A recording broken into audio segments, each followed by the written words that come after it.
जय हिंद दोस्तों, वंदे मातरम। टीकेटी रिएक्शन में आप सभी का फिर से एक बार स्वागत है। आज हम एक और वीडियो पर रिएक्शन करने वाले हैं। चैनल का नाम है फेस टू फेस। आप सभी को पता है कि हेमंत बिस्वा शर्मा बीजेपी के एक सीएम हैं, जो कि असम के सीएम हैं। और ख़ास बात यह है, जो उन्होंने अभी विधानसभा में अपने भाषण दिया वो काफ़ी ज़्यादा वायरल हो रहा है।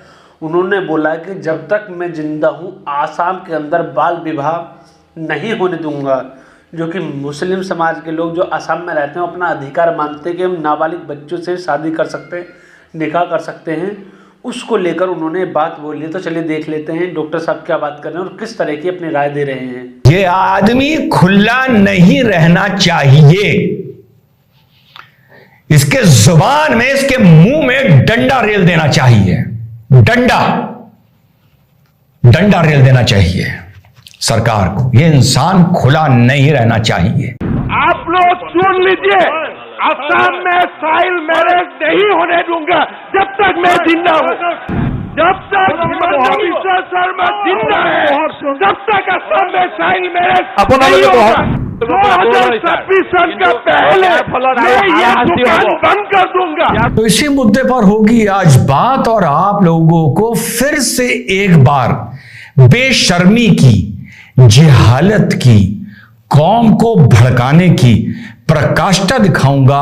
और मुझे समझ में नहीं आता कि इस इंसान को खुला क्यों छोड़ रहा है। तो नमस्कार, सत श्री अकाल, अस्सलाम वालेकुम। कैसे हैं जनाब? तो आप लोगों ने असम के मुख्यमंत्री को बिल्कुल नाराज और उत्तेजित देखा। उत्तेजित और नाराज इस मारे देखा क्योंकि ये लगभग पिछले 2 साल से एक मुहिम चला रहे हैं कि असम में चाइल्ड मैरिज के सबसे ज्यादा मामले देखने को मिलते हैं। और असम की क्योंकि मुस्लिम पॉपुलेशन लगभग 33-34% है, तो असम में आज से लगभग 90 साल पहले एक एक्ट लाया गया, आजादी से पहले का असम मुस्लिम marriage and divorce registration act 1935।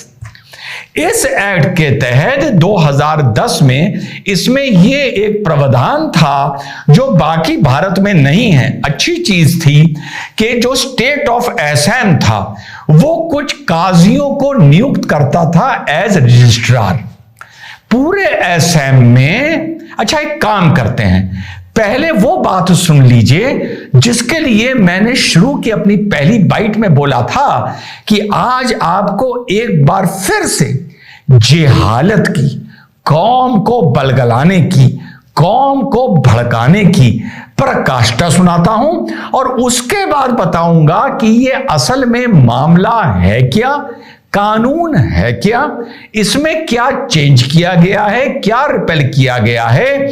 और हिंदू भाइयों, आप ये सवाल पूछो सरकार से कि ये आदमी खुला क्यों घूम रहा है। और मुसलमान भाइयों, तुम लोग सवाल पूछो अपने आप से कि आप ऐसे जलील इंसान को जाने अनजाने अपना रहनुमा, अपना नेता मान बैठे हैं। चुनाव में खैर वो बात नजर नहीं आती, वैसे हां आपको लगता है कि ये कौम की भलाई के लिए बात करता है। सुनते हैं पहले। आसाम में जो कानून को आसाम के मुख्यमंत्री और बीजेपी की सरकार ने ख़त्म किया है, वो भी रात के 12 बजे वो कानून ख़त्म करे जो 90 साल पुराना कानून है। उस कानून के तहत आसाम के मुसलमानों की शादी वहां के रजिस्ट्रार या काजी के तहत होती थी। अभी बताऊंगा कि असम के मुसलमानों की शादी कैसे होती थी। यह बोल रहा है कि असम के मुसलमानों की शादी रजिस्ट्रार या रजिस्टर्ड काजी के जरिए होती थी। फर्क देखिएगा कि ये मेरे तो इसमें ये पॉइंट है कि आप यूसीसी लेकर आइए, गवर्नमेंट यूसीसी लेकर और पूरे भारत में एक कानून हो, एक विधान हो, इस तरह की बातें होनी चाहिए। फिर ये मसला ही पूरी तरह से ख़त्म हो जाना चाहिए। किसी की मैरिज कैसी होगी, किसी की मैरिज कैसे होगी, क्या 14 साल की लड़की की शादी कर सकते हैं, 21 साल की लड़की की शादी कर सकते हैं। उसमें रूल एंड रेगुलेशन पूरे प्रॉपर होंगे, पॉइंट टू पॉइंट लिखा होगा, उस हिसाब से सारे काम हो तो ज़्यादा बेहतर है। लेकिन मुसलमान भाइयों को लगता है कि हमारे साथ गलत होगा अगर ऐसा हो गया तो। कैसे बलगला रहा है एक हल्का सा एक चीज को ट्विस्ट करके, और हकीकत क्या है, आगे चलिए। और उसके बाद उनको निकाहनामा का सर्टिफिकेट मिलता था। अब उन्होंने क्या काम किया कि उसको सिस्टम को बर्खास्त कर दिया। अब मुसलमानों की शादी तो निकाह से होती है ना, तो स्पेशल मैरिज एक्ट में निकाह का प्रोविजन है क्या?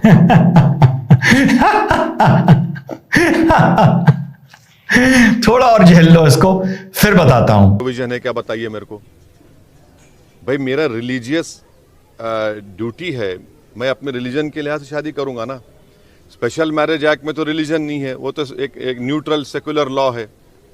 तो अब निकाह का आप उसमें कॉन्सेप्ट निकाल दिए, नंबर 1। हाँ, पूरा सुन लिया आप लोगों ने।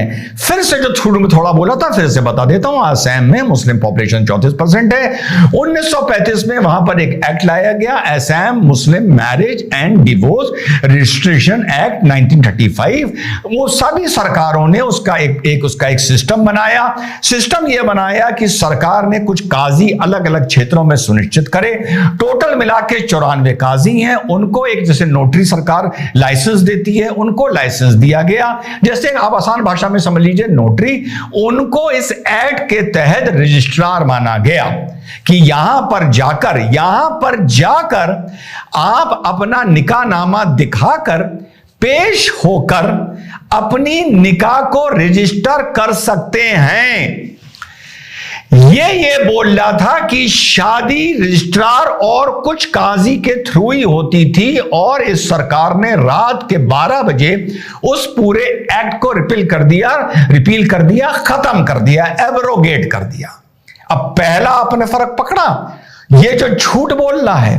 अब जो ये 94 थे, ये एक तरह से पब्लिक सर्वेंट नहीं थे, इनकी इतनी अकाउंटेबिलिटी नहीं थी। और इस एक्ट में एक ये भी प्रावधान था कि मुस्लिम समाज में अगर शादी हो रही है तो अगर लड़की 18 साल से कम की है और लड़का 21 साल से कम का है, तब भी उनकी शादी को जायज माना जाएगा। और ये जो रजिस्टर्ड काजी हैं, रजिस्टर्ड काजी जैसे रजिस्टर्ड नोटरी होता है, तो ये जो रजिस्टर्ड काजी हैं ये उसको एक निकाह का रजिस्ट्रेशन की तरह सर्टिफिकेट देते थे। जैसे अगर हिंदू आदमी को ये सर्टिफिकेट कोर्ट देता है, और अगर मुस्लिम आदमी को बाहर ट्रैवल करना हो या कहीं ट्रैवल करना हो तो बाहर की कंट्रीज भी वीजा देने से पहले, अगर आप हस्बैंड चला गया है, वाइफ को पीछे पीछे जाना है, चाहे वो अरब वर्ल्ड है, मिडिल ईस्ट है, चाहे वो यूरोपियन अमेरिकन वर्ल्ड है, वो लोग एक निकाहनामा के अलावा रजिस्ट्रेशन मांगते हैं। तो मुस्लिम कपल को भी कोर्ट जाना पड़ता है अगर उसको बाहर ट्रैवल करना है, हस्बैंड एंड वाइफ,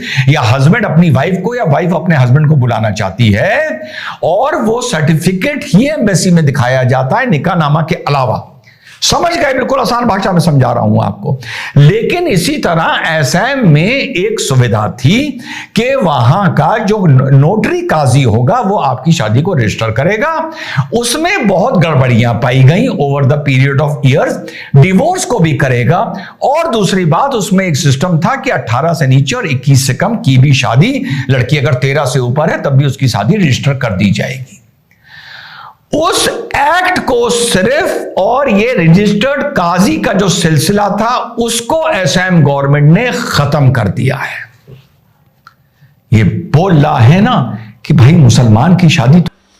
तो चलिए इस वीडियो को यहीं पर अंत करते हैं, इसका सेकंड पार्ट भी बनाएंगे। आप सभी की क्या राय है? देखिए, मानना हो या मत मानिए, ये एक अलग विचारधारा है, लेकिन जो देश के नियम है उसको तो फॉलो करना ही चाहिए। जब देश की बात होती है तो पूरे असम या मुस्लिम समाज या हिंदू समाज कोई अलग नहीं होता, पूरा देश भारत की बात होती है। और जब पूरे भारत की बात होगी तो उसमें जो शादी की एज लिमिट है, जो मुस्लिम समाज की बात आती है तो बोलते हैं कि 13 साल के बाद, हम 14 साल के बाद कभी शादी कर सकते हैं। तो ये लॉजिकल बात लगती नहीं है। और आजकल डॉक्टर भी हैं और पूरा समाज है वो सब मना करता है कि इस तरह का व्यवहार नहीं होना चाहिए। साथ ही साथ जो बातें निकल के आती है कि जब गवर्नमेंट ने एज डिसाइड कर रखी है कि लड़की की शादी 18 साल के बाद और लड़कों की शादी 21 साल के बाद होगी, तो उस बात को ये असदुद्दीन ओवैसी जी काफ़ी कुछ बरगलाने की कोशिश करते हैं। जैसे कि इन्होंने बोला आधी रात को कर दिया। ऐसे जब ज्ञान वापी के ऊपर फैसला आया था तो इनकी आपने क्लिप देखी होगी, और अगर मेरे पास मिल गई तो मैं भी लगा दूंगा। इन्होंने बोला कि जज साहब का लास्ट दिन था, इसलिए उन्होंने फैसला दे दिया। तो इनका दोगलापन यहीं पे सामने आया था कि किस तरह के व्यवहार और किस तरह की ये लोग मानसिकता रखते हैं। ये अपने आप को लीडर बोलते हैं, लेकिन हैदराबाद के एक हिस्से को छोड़कर कहीं पर इनकी सीट तक की नहीं आती है, इस तरह की बातें बोलते हैं। ये जहालत फैलाते हैं और हिंदुस्तान के लोग काफ़ी ज़्यादा समझदार हैं जो जहालत से परे हैं, लेकिन कुछ हैं जिनके अंदर की मानसिकता भी धीरे धीरे सुधरने में आ रही है। तो ओवैसी अंकल जी, आप अपना दिमाग अपने पास रखें, लोगों को बरगलाएं ना, जो सही हो रहा है उसको सही होने दें, लेकिन कुछ अगर गलत होता है तो उसके ऊपर आप बात करें। ये क्या मतलब हुआ रात को 12 बजे कर दिया, या जज साहब के लास्ट दिन उनका जो टेन्योर था वो खत्म होने वाला था, ये लॉजिकल बातें नहीं हैं। इसी के साथ इस वीडियो को अंत करते हैं, इसका सेकंड पार्ट जरूर लेकर आएंगे। जय हिंद दोस्तों, वंदे मातरम।